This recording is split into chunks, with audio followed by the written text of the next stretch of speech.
আজ আমি আয়ারল্যান্ডের একটি পাহাড়ের চূড়ায় দাঁড়িয়ে আছি, যেখানে একটি শান্তিপূর্ণ বাড়ি রয়েছে। উপরে ওঠা কিছুটা কঠিন ছিল, কিন্তু চূড়ার দৃশ্যটা একেবারে মনোমুগ্ধকর।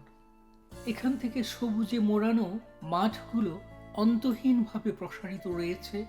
চারপাশে তাকালে মনে হয় যেন প্রকৃতি নিজ হাতে এই দৃশ্যটি সাজিয়েছে। দূরের বাড়িগুলোকে ছোট ছোট খেলনার মতো দেখাচ্ছে। সবুজ মাঠের মাঝে তারা যেন লুকিয়ে আছে। মাঠে ছড়িয়ে ছিটিয়ে রয়েছে ভেড়ার দল, যারা নিশ্চিন্তে ঘাস খাচ্ছে। তাদের সাদা রং যেন সবুজের উপর ছোট ছোট তুলোর মতো দেখায়। আজ বাতাস প্রবল, সেই রকম বাতাস যা আপনার কোটকে টেনে ধরে এবং ঘাসের মাছ দিয়ে ফিস ফিস করে কথা বলে। এর মৃদু স্পর্শ আমার মুখে অনুভূত হচ্ছে।